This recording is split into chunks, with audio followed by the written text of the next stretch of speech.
Hey guys, this is doctor Saurabh Jain और आज इस वीडियो में हम बात करेंगे एक प्राइवेट मेडिकल कॉलेज आपको क्या चीज़ें देखनी चाहिए और आप कैसे चूज़ कर सकते हो कि कौन सा प्राइवेट मेडिकल कॉलेज आपको लेना चाहिए और कौन से कॉलेजेस ऐसे हैं जिन्हें हर हाल में अवॉइड करना चाहिए।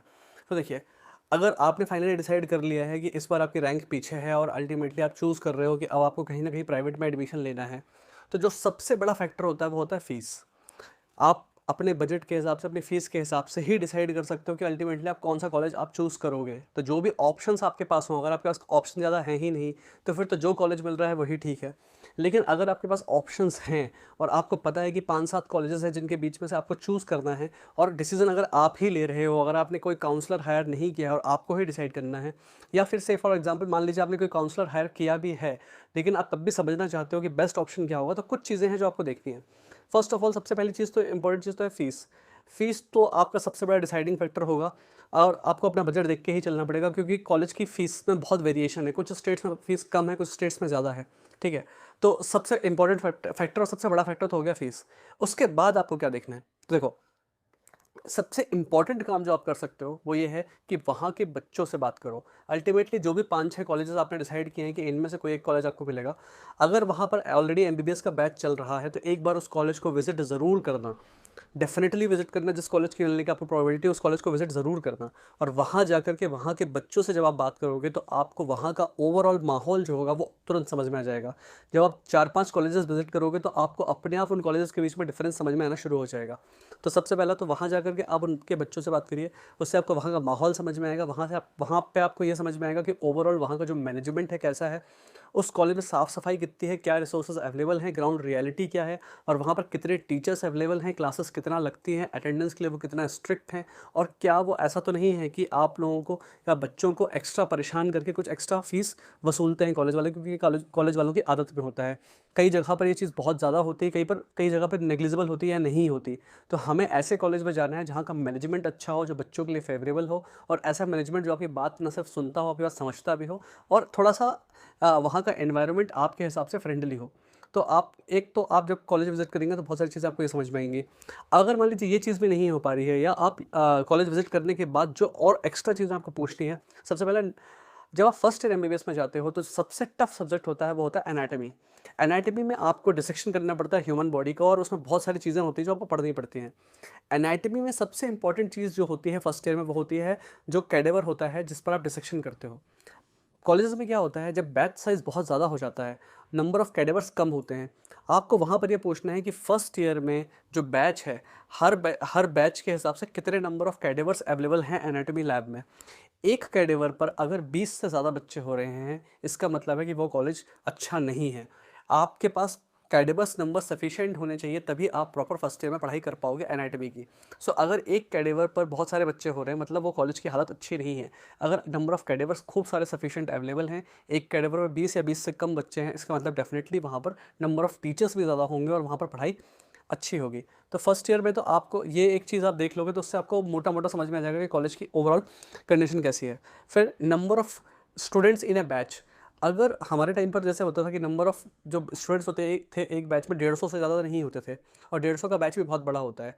आजकल बैचेस बहुत बड़े होने लगे हैं, तो जितना बड़ा बैच होगा उतना ही ख़राब पढ़ाई होती जाएगी। गवर्नमेंट कॉलेज का भी के साथ भी ये हो रहा है, लेकिन अगर जब बैचेस 200-250 में पहुँचने लगते हैं, तो कई बार तो ऐसा होता है कि हमें हमारे बैचमेट्स के नाम तक याद नहीं होते, या हमें पता भी नहीं होता कि ये हमारी ही क्लास में पढ़ रहा है। और अगर आप ओवरऑल देखेंगे 5 साल के आपके सीनियर्स को, तो जब जहाँ पर आपके 250 के हिसाब से अगर 1200-1500 सीनियर्स होंगे, तो आपको तो बहुत सारे लोगों को तो आप जानोगे भी नहीं कि ये आपके ही कॉलेज में आप ही का सीनियर है।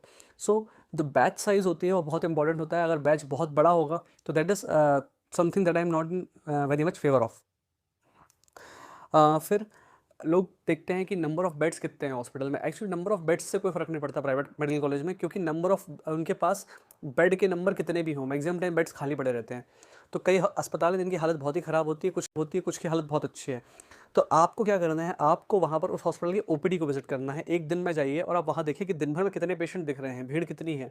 आपको इन जनरल वहाँ देख के समझ में आ जाएगा कि भीड़ है कितनी।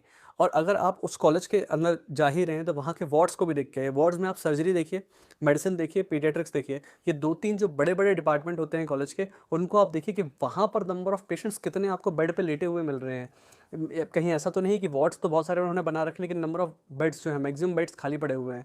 क्योंकि क्या होता है कि बहुत सारे कॉलेजेस तो क्या करते हैं कि जब एमसीआई का इंस्पेक्शन होता है या एनएमसी के इंस्पेक्शन के टाइम पर कहीं कहीं से पेशेंट जुगाड़ के ले आते हैं, और मोस्ट ऑफ द टाइम बाकी साल भर उनके बेड्स खाली पड़े रहते हैं। तो आपको ये चीज़ भी एक देख करके चलनी है कि कितने उनके beds at any given time पर भरे हुए हैं। और रेडियोलॉजी और गायनी में तो देखिए हर जगह पे भीड़ होती है, चाहे कोई सा भी अस्पताल हो, लेकिन आपको जो कोर डिपार्टमेंट्स हैं, सर्जरी, मेडिसिन, पीडियाट्रिक्स, इनको मोस्टली देखना है कि वहाँ पर number of patients at any given time, IPD के पेशेंट्स या नंबर ऑफ बेड्स कितने ऑक्यूपाइड हैं।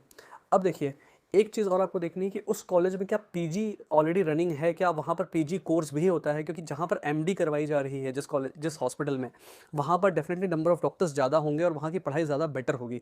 तो जहाँ पर ऑलरेडी पीजी चल रही है वो कॉलेज ज़्यादा बेटर होगा इन कंपेरिजन टू उस कॉलेज के जहाँ पर अभी पीजी नहीं चल रही। और अगर जितना पुराना कॉलेज होगा उतना आपके लिए अच्छा होगा। तो ओल्ड वर्सेस न्यू में तो old college is mostly better. पर कई बार जो हमारे पुराने कॉलेजेस हैं, जैसे एमपी के कई कॉलेजेस जिनको मैं जानता हूँ जो बहुत पुराने हैं, लेकिन जिनकी हालत स्टार्टिंग में भी ख़राब थी और आज भी वो ख़राब ही है, वो बहुत अच्छी नहीं है। फिर आपको ये भी देखना है, अगर आपको कॉलेजेस के ऑप्शंस मिल रहे हैं, कि सिटी कैसी है जहाँ पर आपका कॉलेज है। कई बार क्या होता है कॉलेज अच्छा है पर सिटी ख़राब है, कई बार सिटी ख़राब होती है पर कॉलेज भी ख़राब होता है, और कई बार क्या होता है अच्छे कॉलेज अच्छे सिटी में मिलते हैं। तो आपको बहुत सारे फैक्टर्स ये देखने हैं कि आपके घर से कितना दूर पड़ रहा है और जिस सिटी में आप ले रहे हो वो सिटी कैसी है। ओके, और अगर कॉलेज सिटी में भी है, अच्छी सिटी में भी है, तो एक्चुअली मेन सिटी से वो कॉलेज कितना दूर है, क्योंकि कई बार कॉलेजेस बहुत दूर दूर बने हुए होते हैं। तो उसमें क्या होता है बच्चों को कम्यूट करने में, आने जाने में, या और कोई सा भी काम करना हो तो बार बार शहर आने में दिक्कत होती है। तो ये एक फैक्टर्स आप कंसिडर कर सकते हो। एक सॉफ्ट पॉइंटर है जो डायरेक्टली कॉलेज से रिलेटेड नहीं है, लेकिन आप ये देख सकते हो कि वहाँ कितने बच्चों में जो एमबीबीएस का कोर्स है, एमबीबीएस करने के बाद वहाँ से कितने बच्चों ने पीजी क्लियर करी। अगर आपको ऐसा लग रहा है कि वहाँ के बच्चे जो हैं एमबीबीएस करके जब वहाँ से निकलते हैं तो वहीं के वहीं प्राइवेट कॉलेज की सीट उठा लेते हैं, या वहीं से पीजी कर रहे हैं, या जितने बच्चे मैक्सिमम प्राइवेट कॉलेज में जा रहे हैं, तो वो कॉलेज उतना अच्छा नहीं कहलाएगा। हमें कॉलेज ऐसा जाना है जहाँ के बच्चे पढ़ने में इतने सीरियस हों कि वहाँ से वो गवर्नमेंट मेडिकल कॉलेज की पीजी की सीट निकाल पा रहे हों, या पीजी क्वालिफाई कर पा रहे हों, या एटलीस्ट पीजी कर तो रहे हों। मतलब जिनका फ्यूचर आपको अच्छा समझ में है, हमें ऐसे कॉलेज में जाना है। तो अगर नंबर ऑफ पीजी जहाँ पर ज़्यादा बच्चे क्वालिफाई कर पा रहे हैं, वो कॉलेज ज़्यादा बेटर होगा। दूसरी चीज़ आप देख सकते हो कि नंबर ऑफ़ जो टीचर्स हैं वहाँ पर, वो कितने हैं। अगर टीचर्स जो वहाँ पर काम कर रहे हैं वो लंबे टाइम से वहाँ पर हैं, मतलब वो पिछले 10-5 साल से वहाँ पर हैं, तो वो कॉलेज अच्छा कहलाएगा, क्योंकि वो कॉलेज का मैनेजमेंट अच्छा होगा, वो सैलरी टाइम पर दे रहे हैं टीचर्स को, टीचर्स के साथ अच्छे से बिहेव कर रहे हैं। ऐसा कॉलेज जहाँ पे टीचर्स बहुत कंटिन्यूसली चेंज होते हैं, वो कॉलेज मैं बहुत अच्छा नहीं मान के चलता, क्योंकि डेफिनेटली वहाँ कोई ना कोई प्रॉब्लम है, इसलिए वहाँ से टीचर्स बार बार छोड़ के जा रहे हैं और नए टीचर्स आ रहे हैं।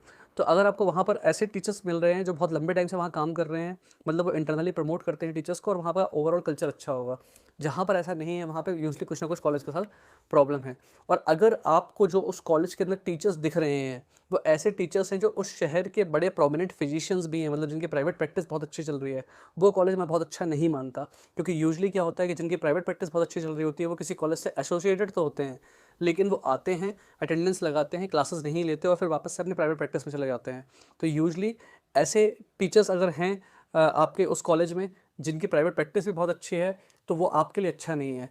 अगर ऐसे टीचर्स हैं जो केवल कैंपस में ही रहते हैं और मोस्ट ऑफ द टाइम अपना उस हॉस्पिटल को ही डिवोट कर रहे हैं, वो आपके लिए ज़्यादा बेटर है। तो इस तरह से कुछ चीज़ें हैं जो आप कॉलेज के देख सकते हो, जो आपको मोटा-मोटा एक आइडिया दे देंगी।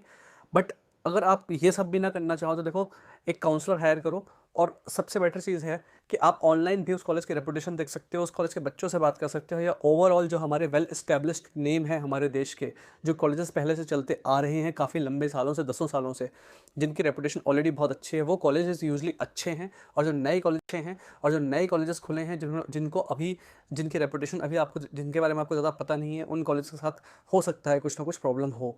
So before making a decision, online जितना सर्च कर सकते हैं उतना सर्च करिए। एक काउंसलर हायर कर सकते हैं तो थोड़ा सा पैसा लगेगा। देखो, अगर आप 50 लाख रुपए लगाने वाले हो किसी चीज़ में, तो 15,000 रुपये और लगा लो, एक ढंग का काउंसलर हायर कर लो। वो आपको एक एक डेटा प्रॉपर दे देगा, जिससे आप डिसाइड कर पाओगे कॉलेज कौन सा लेना है और कौन सा नहीं लेना।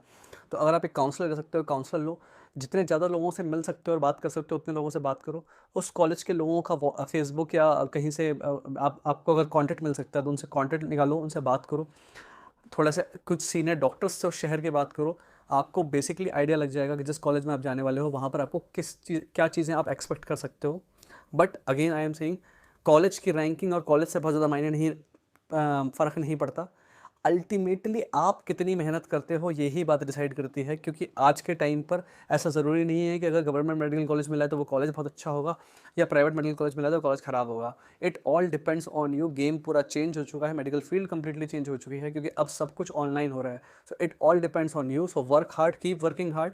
आप प्राइवेट कॉलेज इस तरह से प्रॉपर्ली एक अपना छांट सकते हैं, सेलेक्ट कर सकते हैं, लेकिन उसके तुरंत बाद जैसे ही आप कॉलेज में एडमिशन लेते हो, खुद पर मेहनत करनी है और पढ़ाई खुद ही करनी है, ताकि आप एक अच्छा डॉक्टर इन फ्यूचर में बन सको। Thank you.